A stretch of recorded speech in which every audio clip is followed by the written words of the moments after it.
Hi everyone. Hi Krishna. Hi Malvika. This is super exciting. Hi everyone. Welcome to another episode of In Mind We Trust. I'm Malvika. Unfortunately, again, Akshay is not with me and I'm in Mumbai. But I have with me one of my dear friends and an ex-colleague and somebody I've enjoyed working with, Krishnaa. She's somebody who I've enjoyed talking about grief with. I think she has a deep understanding of grief. I think she doesn't rush those conversations, and so I thought, anyway, we've been discussing this off camera, if she would oblige and talk to us on camera, and so that's why she's here. Welcome, for Krishna. having me. That was a very indulgent Introduction. But I'm very happy to be sitting here with you and talking about grief. I know I've put down some questions too, Yeah. and I might refer to them once in a while, but we've anyway spoken so much about grief, so I'm just going to start and Yeah. you can. We'll flow. Yeah, we'll just flow. Yeah, absolutely. Actually, I don't know an answer to this one, but when were you introduced to grief, or when did you feel like, oh, grief, this is grief happening to me? I think it happened, I embodied it much before I recognized it. And I think that's the nature of grief. You don't know when it catches up on you. You can't anticipate it or even name it as such because it can look like so many other things. Yeah. Whether it's just, oh, I'm burnt out, or my memory is lacking, or I'm just feeling rage, or I'm just feeling helpless. It can look like a lot of different things except grief.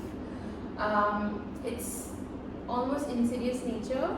I think I managed to pick up on was in my very first ever therapy session with my therapist, where she named it. And I still didn't recognize. I'm like, no, that does not sound like grief. Even though she mapped it out as, oh, this Kubler-Ross cycle you went through. I'm like, oh, you summarized 6 years of my life in this one cycle.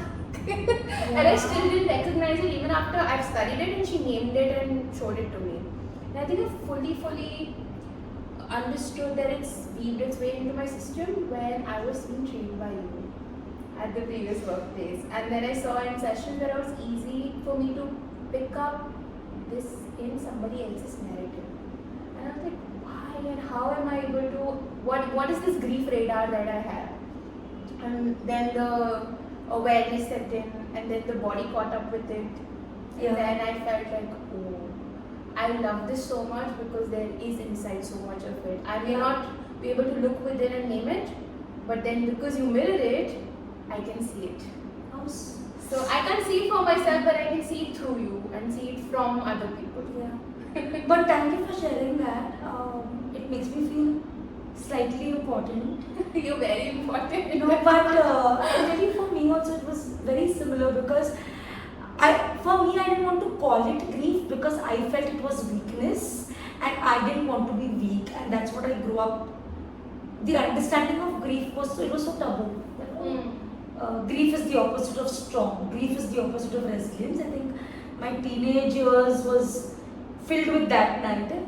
I think for me also grief, I embodied it and I then started recognizing it, and then I found the language for it. Maybe in my mid-20s when I was also training to be a psychotherapist. And it also helped me shed so many emotions around grief. For me now I realize grief is everywhere. Grief is in the everyday. Grief is also a form of normal expression. Grief does not only have to do with the death of someone. It can be missing places, people, things, yourself, identities. And sometimes, actually very often, society will not deem it as grief, and it can still, it can be your grief. It can absolutely be your grief, and one should have the privilege to be able to own it. I think grief is a very disenfranchised emotion concept as a whole. Even though there is something called as a disenfranchised grief on its own separately, but I think it's quite put in all our shadows, pushed away. Yeah. And it's attended to in different ways. Like people can get very angry in grief, and I think thankfully because of the work we do, I don't see it much in my circles where people mislabel it, but that's also by virtue of our profession. But I'm sure if I were speaking to other kinds of people, it would be labeled differently. And I think, to be honest, it is tough, so I don't blame them. Yeah, it is tough. Very tough. I also feel, and maybe we can segue into that because I know it's one of the questions I wanted us to discuss is what happens when one starts expressing grief, right? Because again, training is one thing, but as lay people and as society, I think we are not allowed to feel our grief, and so the responses around grief are very weird. Yeah. Do you want to share some experiences that you've heard, seen, experienced around the expression of grief? If I go by my lived experience, it's been very quiet. It's been isolating and contained within my bedroom. And to the outside world, it looked like anger because I presented it so. Yeah. I could channel it best as anger, but within the walls there were tears, and within the walls there was pain. Within the walls there were paintings that I made to express it, and within the walls, I think I, in my lived experience, expanded the definition of grief as not just a loss, but also a kash. I wish. Yeah.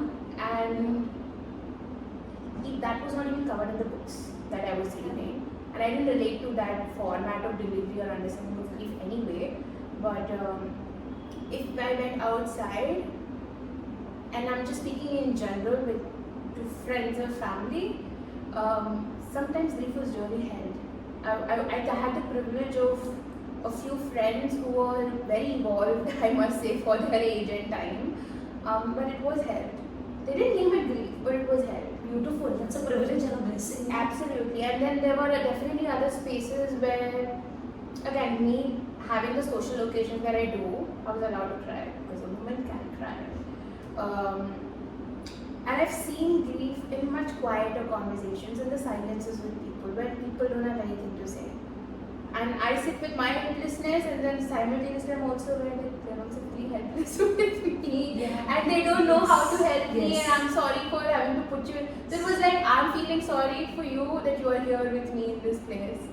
But I have never been the kind of person who's been able to hide my emotions for too long. I end up crying. So I think I'm very similar in that way. I cry. I tell this to my clients also. I invite myself to cry very often and to feel my feelings.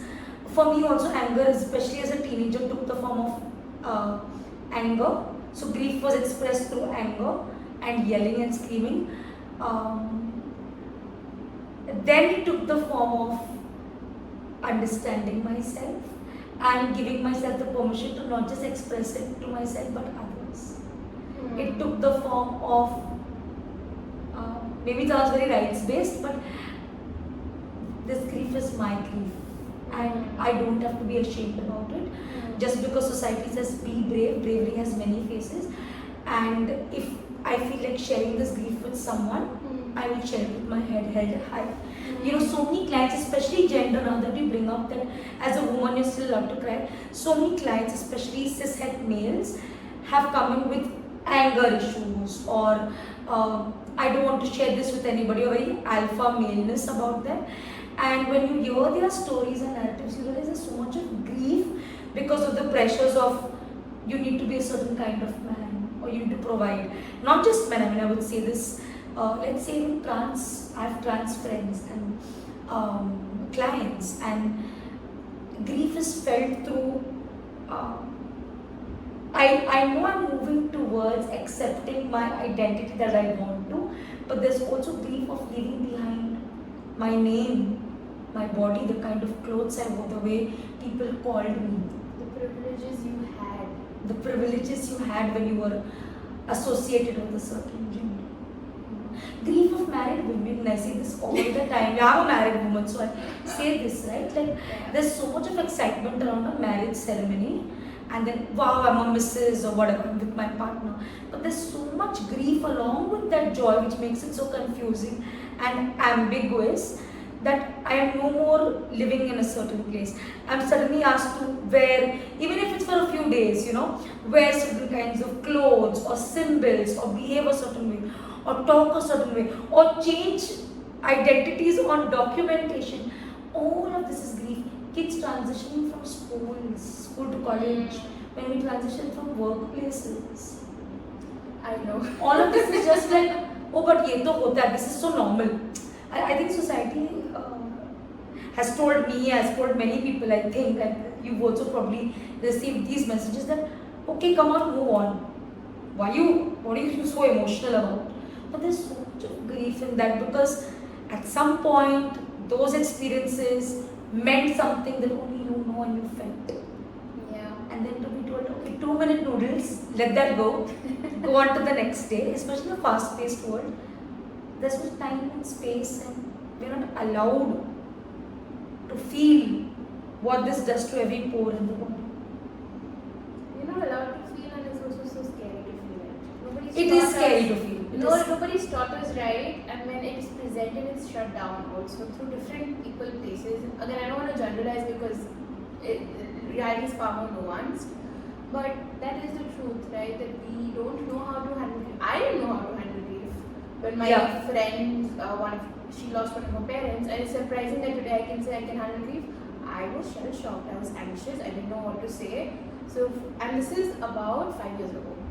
Yeah. And 5 years on, I happened to study it and learn it, and I'm surprised that I can walk with it in the capacity I can, but I wasn't this way before. Tell me, because it's very, I think even the ones who are listening, I think they might relate. Yeah. What happened, what now I know, because I've seen you handle some of my grief also. But when you didn't know how to manage your grief or your friend's grief, what did you feel? Anxiety. Uh-huh. Tons of anxiety because my body picked up on things, but there was no channel to contain it within myself, express it, let alone hold it for another person. And at that stage in my life, I had not named my grief, known it, felt it. So I saw it mirrored. So I was rather triggered than anything. Yeah. And then I felt, and even to date, I still carry that with me, that I don't think I was able to facilitate or be there as a friend when I needed to be. I failed on that part, and I've apologized later that I don't think that makes up for the moment lost in time.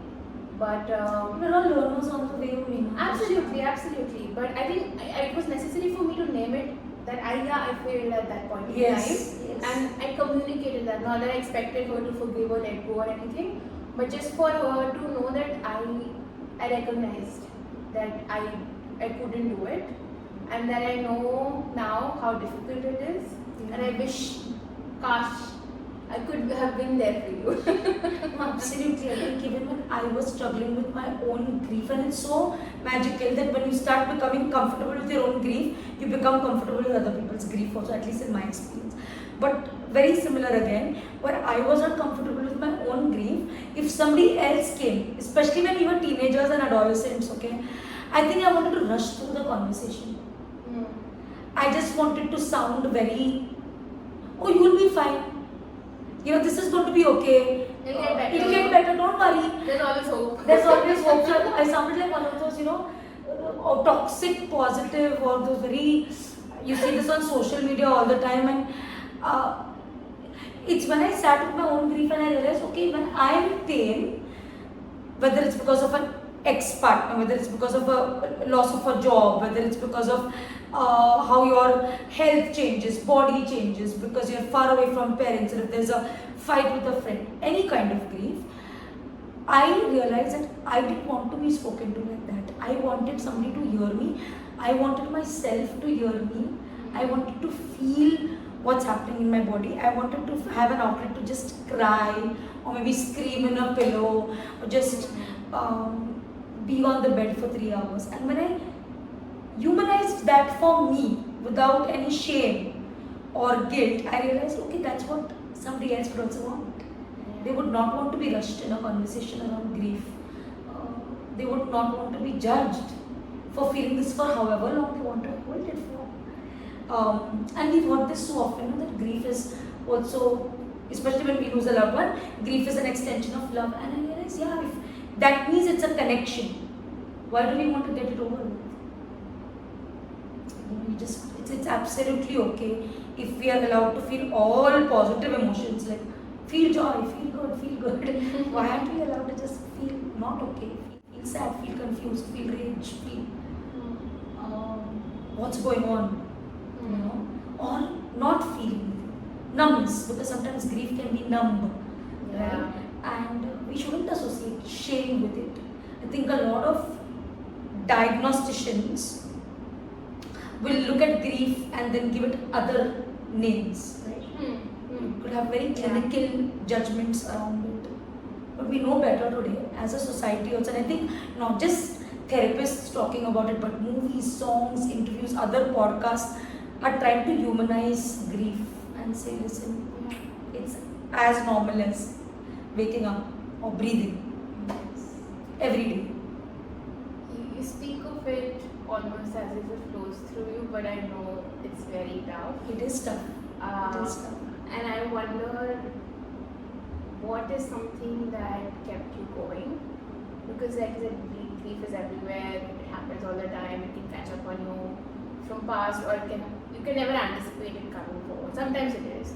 What kept you going in terms of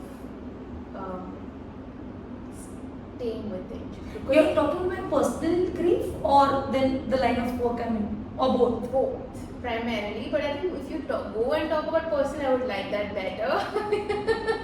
No, I speak about it even with clients, and I, of course, in limitation because it's not my therapy session but theirs. But I tell clients this, or even friends and family know this. I've changed the pace of my life only, Krishna. The last 4 years of my life is a very different pace. So I have made the time to embrace and not to accommodate. I say the word embrace my grief. I know I've normalized it for myself. So I spend a lot of my time with my grief, whether it's through writing or through singing or through crying or while I'm cooking or while I'm looking at the birds outside or when I'm drying clothes. I'm talking to different versions of myself. I remind myself of the different experiences that I've had from when I was born to now I'm 35 years old, which have made me feel grief, and maybe I've not processed it back then or still not processed it. So I will allow myself to remember those experiences, sit with it, talk to myself. I do a lot of somatic practices myself, so I will hold myself. I sometimes go in the mirror and cry to say, listen, I've got you. So I think it's a very complicated, you're right, it seems like it flows through me so easily because I've been doing it very, very consciously for a long time. Like how people talk about the gym, physical exercise. For me, I do a lot of mental self-work. I do a lot of it, especially in the last 5 years I've done, and I will continue to do it. I think for me now it's become like second skin. And I think because I do this, and all my clients know I cry thrice a week. I tell them this. I cry thrice a week. Whether it's about thinking about the past, current anxieties, future anxieties, sad things about my life, overwhelming happy things about my life also. I allow myself to cry and feel. So for me, crying is a big coping. That's why I cry.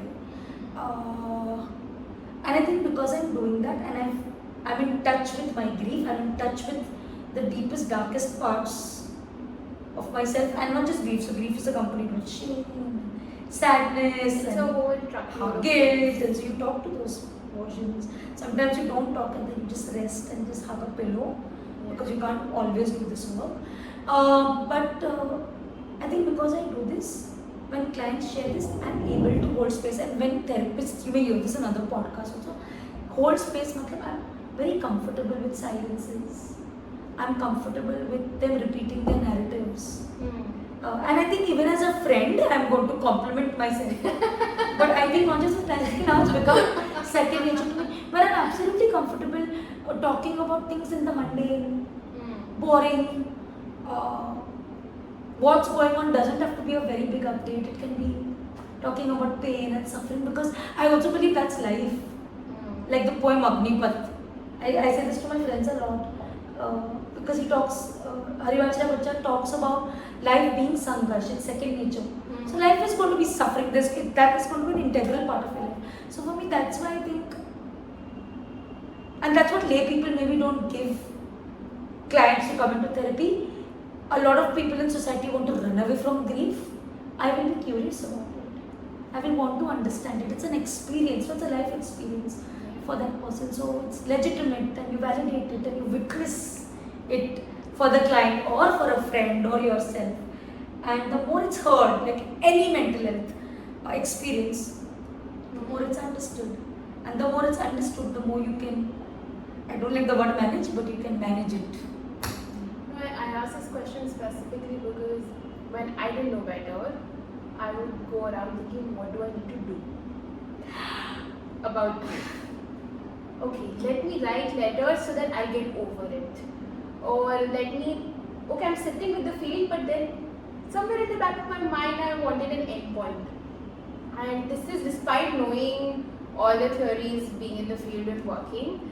And then when I admitted to myself after a long time that I'm doing with the hidden agenda of eventually resolving it. Because again, resolution to grief feels very soothing. Knowing that one day it will not be this painful, which sometimes it does get better, sometimes not. But it's like a carrot you show yourself to get you through the day. And I needed a lot of co-regulation. I needed my therapist. I couldn't do all the sitting and being and feeling by myself. My body wouldn't allow it. Yeah. Even if I became conscious of it, one of the ways my brain or coping mechanism was, I would daydream and visualize the grief rather than embody it and feel it. So there was some access to it, but it was not full. That's how much co-regulation and safety I needed to build to get to the point that from here it can come down here. And I think me reading about it was also sometimes a way of sidestepping the feeling and thinking through the grief, thinking that, oh, I'm doing the feeling work, but I'm actually doing the thinking work. Like the ways I deceived myself into believing that I'm doing grief work if I read a book. No, just be quiet for 2 minutes. 2 minutes, and that is also grief work. Like you said, you sat with yourself. To date, it's still difficult. But we see this, no, Krishna, even with, like I keep going back to like what I'm seeing in my work, right? Or not just work, like what you see on social media, right? Everyone is out there to give you quick fixes. Or be like, travel and you'll deal with your grief. Buy something or you, deal with receiving and giving both ends actually. Yeah. And I'm like, no, this is a very vicious, it's a very hedonistic idea of managing life or just living it. The real work is, you're not going to do that with a bag or the branded shoe or the branded trip. You will have to do this work, and any mental health work, self-work is going to come with sitting with a lot of this pain. And I'm glad you said this, because a lot of people say, I'll come to therapy and then in 12 sessions I'll be. And I'm like, no, even with any mental issue, it can be anxiety or depression, or my approach is it has to be, it's woven in life, and we live with it and we manage it, but it is not going to go and have a finality of, okay, tata, bye bye. You live with it, it gets better and then worse and better and worse, and it's an ebb and a flow. So grief is that, it's an everyday, it's like the gym again, right? It's like the gym, you can't say, I'll go to the gym after 1 month, I'll just have that ripped body. No, right? You're committing to it as a lifestyle. It's a choice. I think it's even more than that. At least with gym, in 6 months, 1 year, you have a milestone you can achieve. Yeah. You can make do with, okay, my body type and with my blood work, I know this is possible, this is not.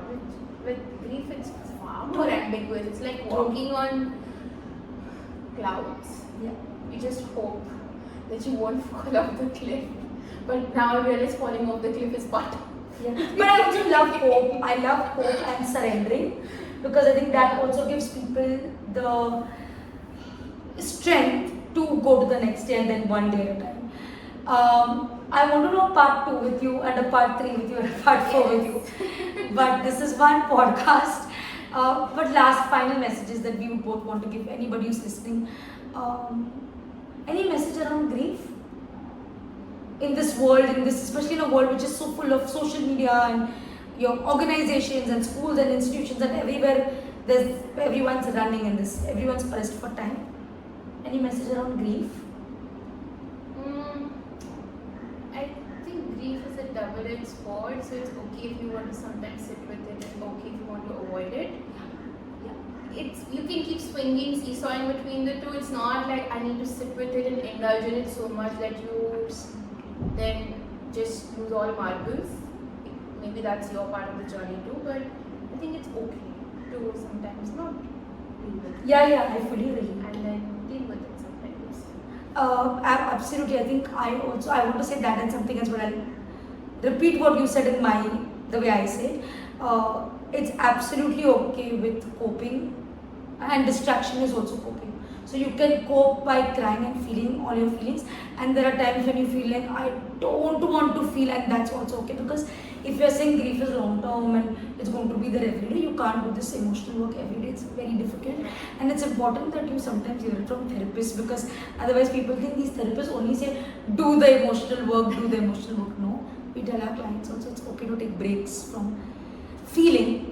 But my second message on grief is don't distract to the extent that you don't find any time for it.